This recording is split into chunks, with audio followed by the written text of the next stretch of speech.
on paper, I have it all. I'm tall-ish. I'm not bald yet. I have an amazing family, a great group of friends, and to top it off, I have a degree from the best university in all the land, Texas A&M. But why is it at times have I felt so depressed, so alone, and frankly, so unfulfilled? Let's break it down. Maybe it's because I could never keep up with the Kardashians. I've never had nearly as much money as my close friends. All of my jobs have been just going through the motions.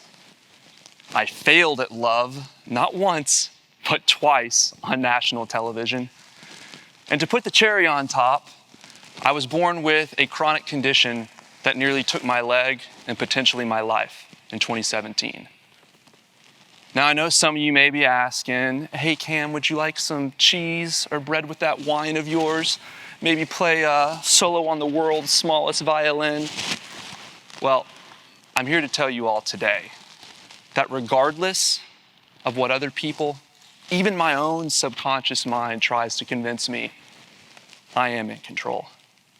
And guess what?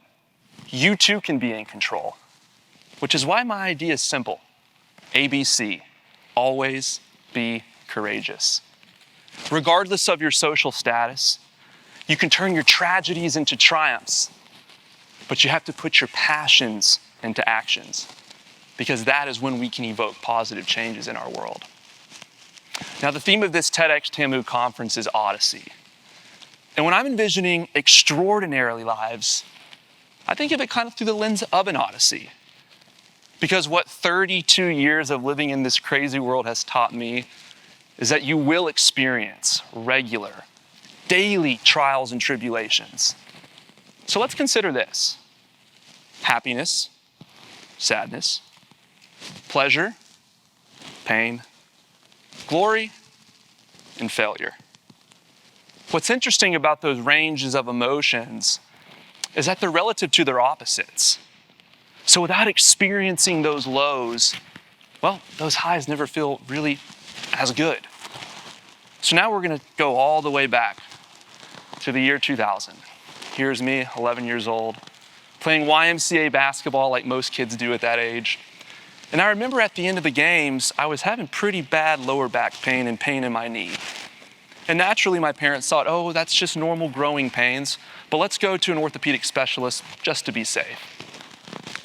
It was during that initial imaging that an orthopedic specialist noticed some spotting on my leg that he thought was cancerous. So to rule out the cancer, he performed a bone biopsy. Fortunately, it wasn't cancer, but 1 week, 2 weeks, 3 weeks went by post-surgery, and my right leg began to swell, to the point where it's 3 or 4 times the size of my left leg. And my family spent over a year. Bear in mind, I'm from Houston, Texas, which is home to the Texas Medical Center, one of the most renowned and respected medical facilities in all of the world. And after that year of searching from clinic to clinic, I was finally given a diagnosis: primary lymphedema. But what is lymphedema? Well, according to the CDC, lymphedema is swelling due to a buildup of lymph fluid in the body. Lymph nodes act like a drain in your sink. If the drain is clogged, the fluid cannot drain. It usually happens in your arms or your legs, but can occur in other parts of the body. Lymph fluid is part of the lymph system that carries fluid and cells to help fight infections throughout the body. Sometimes the swelling develops quickly, or other times it takes slowly more months or even years. And here's just a quick diagram just to show you that the lymphatic system literally touches every single part of our body from head to toe. So again, picture me 11 years old. I'm diagnosed with a condition that is chronic and progressive in nature. Oh, and by the way, there's no widespread cure. So what would you do?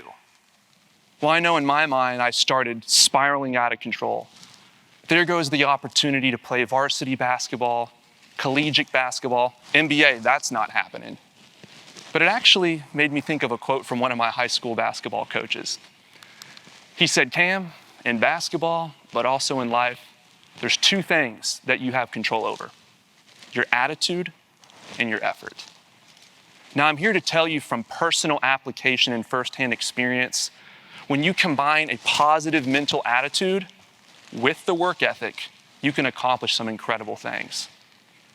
Now, I've always been the type of individual that wanted to prove the doctors, the coaches, even my own self-doubt wrong. So fortunately, I was awarded a scholarship to play at a small Division III school my freshman year of college in Abilene, Texas. Now, granted, it was a pretty short career from a collegiate standpoint, and to my knowledge, I'm the first player in NCAA history to play with lymphedema in the leg. It actually makes me think of an old quote from hockey superstar Wayne Gretzky. He said, "You miss 100% of the shots you never take." Well, I only took 2 shots, and I made them both. So I guess I made 100% of the shots that I took.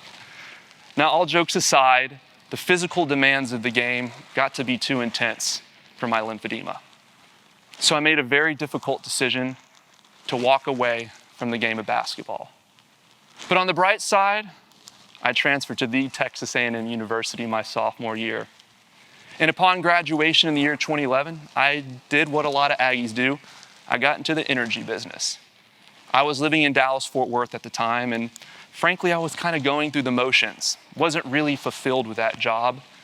And, well, my lymphedema took a back seat. Because I wasn't as active in playing sports, I didn't really care about the daily routine needed to manage this condition. This next slide I'm going to show you, warning, it's kind of graphic. From the year 2014 to 2017, I had experienced several bouts of major infection in my right leg that led to over 13 surgical procedures that nearly cost me my leg and my life. All the while this was going on, I was juggling trying to find fulfillment in my careers. It wasn't there. From a personal life, I was dating a girl who got deported to Canada. Yes, that happens. And my parents were on the verge of a potential divorce. I also had to get rid of a puppy because my health was declining and I couldn't take care of him. So I guess it's safe to say I had reached rock bottom. But what do we do when we're in those moments of rock bottom? How do we pick ourselves up? Courage required. But life's weird. I'll never forget the phone call I received in December of 2018. It was one of the casting producers from a popular reality television show. She says, "Hey Cam, congratulations. You have been selected to be a contestant on the upcoming season of ABC's The Bachelorette." So this is a photo of me making my national television debut, spitting a freestyle rap to Miss Hannah Brown, something along the lines, "Now take my hand, let's go for a ride. This is the only time an Aggie's gonna say roll tide." Well, much like my college basketball career, my career in reality TV was cut rather short too. But what's next? What do I do now that I'm a public figure? Well, I received another random phone call. This time it was from the CEO of a global nonprofit called LEARN. And LEARN stands for Lymphatic Education and Research Network, whose sole mission is to bring awareness to lymphedema, to increase funding so there's a better understanding and ultimately a cure for lymphatic diseases. He said, "Cam, there is a conference in Dallas next weekend, and there's a very special individual who I'd like for you to meet." Wouldn't tell me who. So against my better judgment, I got in my car, I drove up to Dallas. Later that evening, I had a life-changing dinner with none other than Academy Award-winning actress, lymphedema warrior, and LEARN national spokesperson, Kathy Bates. It was during that dinner with Kathy Bates that she told me something that I will never forget. She said, "Cam, your pain is your strength. And this lymphedema community needs you." Now, never in my 20 years of managing this debilitating condition did I ever think of being an advocate, being an ambassador. This is a community I was running from, I was ashamed of. So how do I make that transition from being a public figure to now the face of a disease that affects over 20 million Americans alone? You guessed it, courage required. Now, also, let's talk about advocacy. Now, I want each of you to think about something you're passionate about. It can be something big, it can be something small. But here's one thing that's really important to consider. It's gonna require work. You're gonna have to put your passions into actions. You're gonna have to educate yourself. You're gonna have to do the research. You're gonna collaborate with like-minded individuals, but you have to do something. Because passions without actions are just empty aspirations. It's been really inspiring coming back to College Station and seeing the student organizations grow year over year, doing incredible things in the local communities and even on the global stage. And it's interesting because we're often considered to be the most connected generation because of things like social media and technology. Well, now it's time for me to get comfortable being uncomfortable.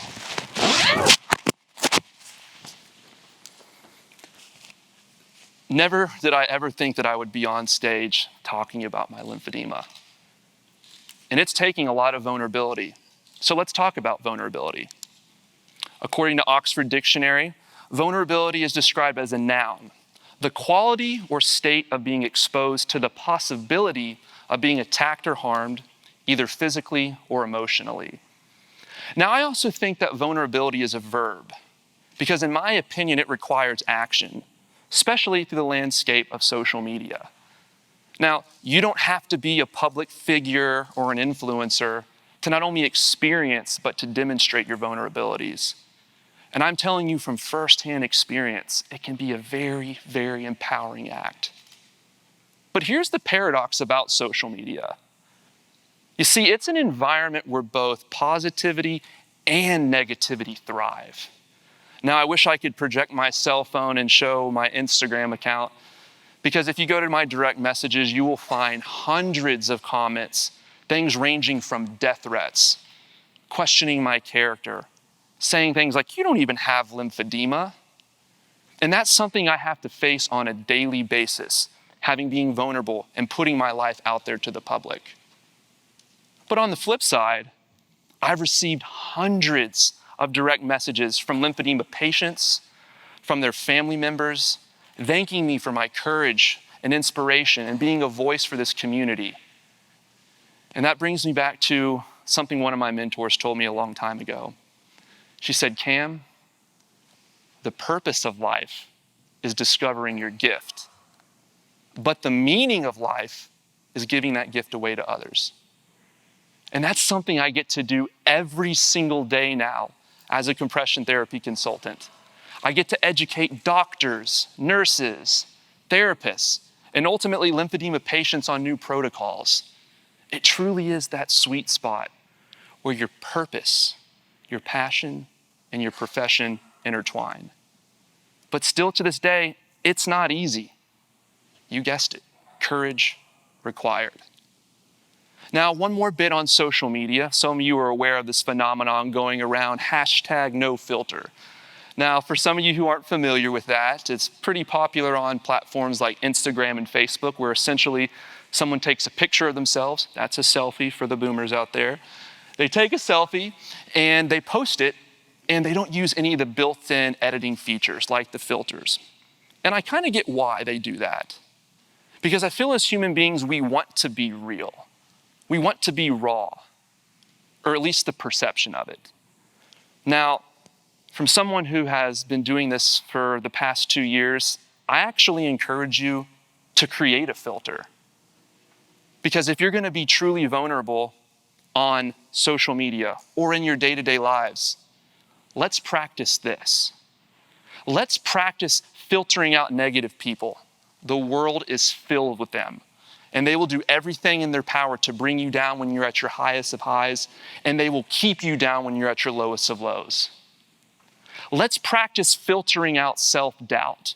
Now, that's a tough one, because we live in a time where we're constantly bombarded with this unrealistic pursuit of perfection that's advertised in our face every single day.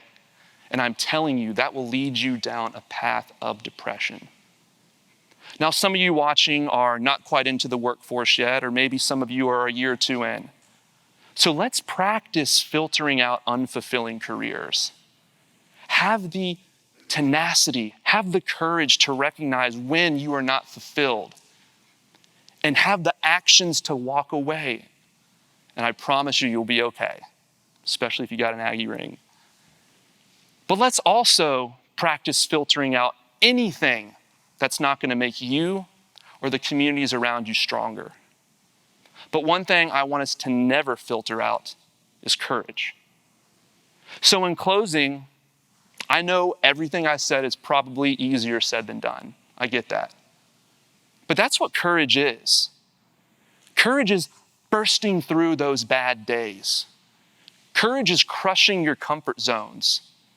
Courage is discovering those silver linings. Courage is embracing your vulnerability. And courage is ultimately putting your passions into actions. Because when you do that, I can promise you, that's when you evoke positive change, not only in your life, but in the world around you. So in closing, ABC, always be courageous. Thanks and gig 'em.